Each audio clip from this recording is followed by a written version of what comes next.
Israel was attacked by Og, king of the Bashan, and by Sihon, king of the Amorri, and they smote them, and their sons, and all their people, until there was none left them remaining, and Israel possessed their land. Bamidbar, Numbers, chapter 22.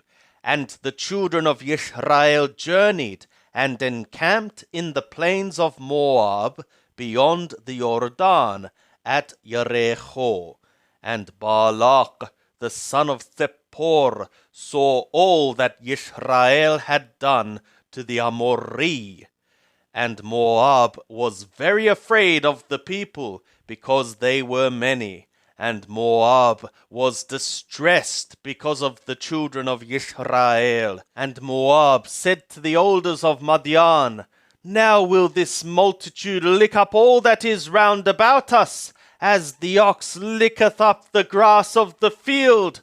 And Balak, the son of Zippor, was king of Moab at that time. And he sent messengers to Balaam, the son of Beor, to Patur, which is by the river, to the land of the children of his people, to call him, saying, Behold, there is a people come out from Mithraim.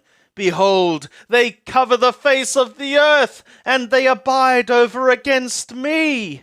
Come now, therefore, I pray thee, curse me this people, for they are too mighty for me.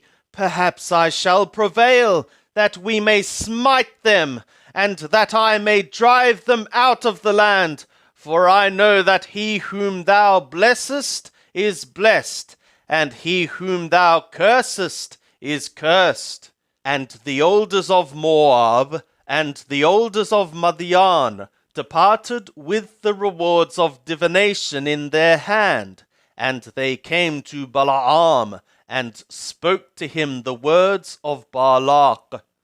And he said to them, Lodge here this night, and I will bring you word again, as Yahweh shall speak to me.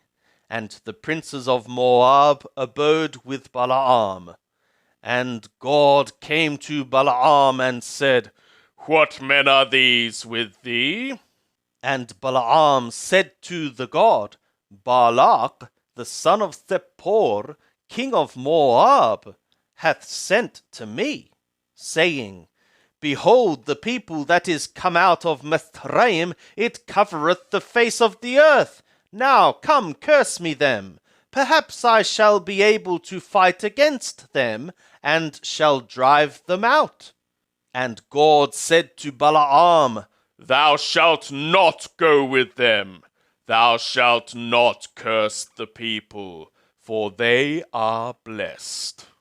And Balaam rose up in the morning, and said to the princes of Balak, Get you into your land, for Yahweh refuseth to give me to go with you. And the princes of Moab rose up, and they went to Balak, and said, Balaam refuseth to come with us.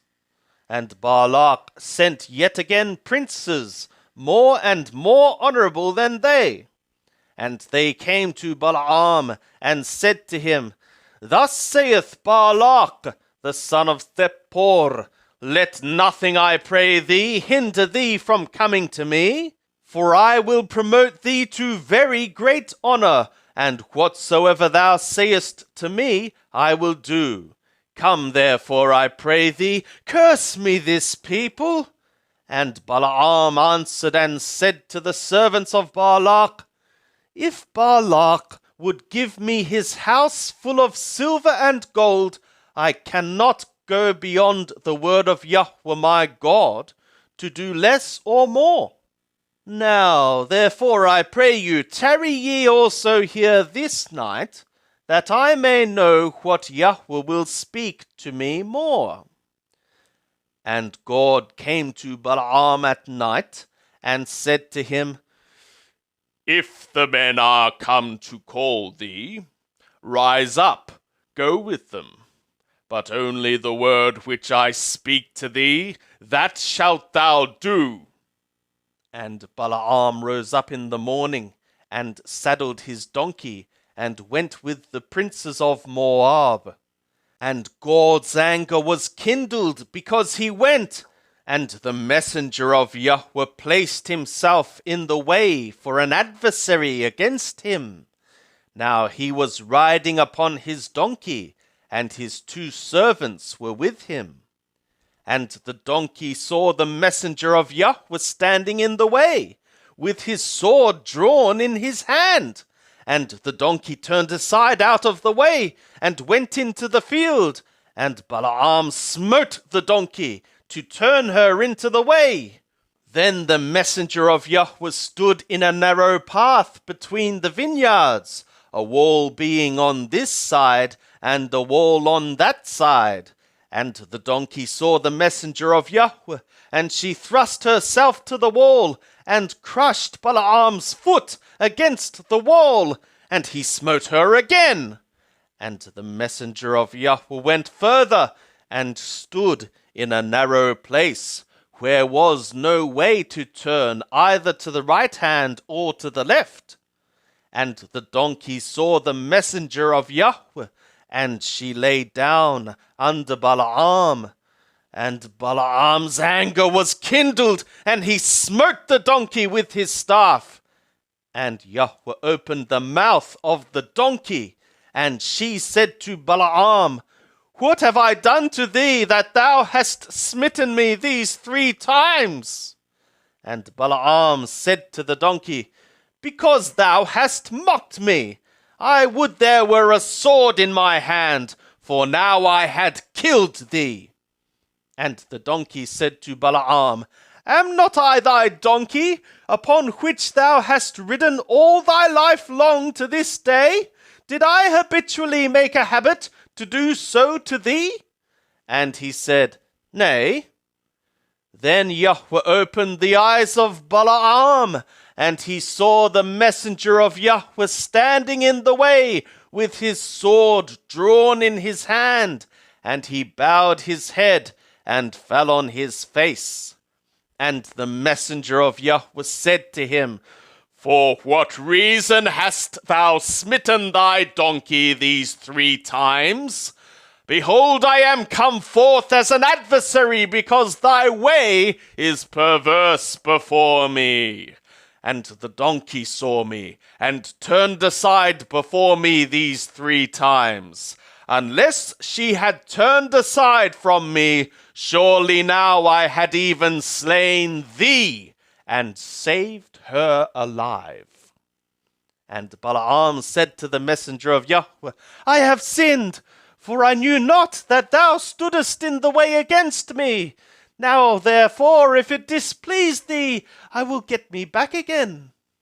And the messenger of Yahweh said to Balaam, "Go with the men, but only the word that I shall speak to thee, that thou shalt speak." So Balaam went with the princes of Balak.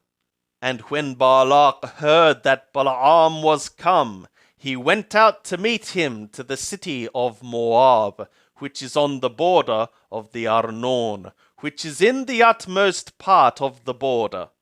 And Balak said to Balaam, "Did I not earnestly send to thee to call thee? For what reason camest thou not to me? Am I not indeed able to promote thee to honor?" And Balaam said to Balak, "Lo, I am come to thee. Have I now any power at all to speak anything? The word that God putteth in my mouth, that shall I speak." And Balaam went with Balak, and they came to Kiriath-Huzoth. And Balak sacrificed oxen and sheep, and sent to Balaam, and to the princes that were with him. And it was in the morning that Balak took Balaam, and brought him up into the high places of Baal, and he saw from thence the utmost part of the people. And Balaam said to Balak, "Build me here 7 altars, and prepare me here 7 bullocks and 7 rams. And Balak did as Balaam had spoken, and Balak and Balaam offered on every altar a bullock and a ram. And Balaam said to Balak, Stand by thy ascending offering, and I will go. Perhaps Yahweh will come to me, and whatsoever he showeth me, I will tell thee. And he went to a bare height. And God met Balaam, and he said to him, I have prepared the 7 altars, and I have offered up a bullock and a ram on every altar. And Yahweh put a word in Balaam's mouth, and said, Return to Balak, and thus thou shalt speak.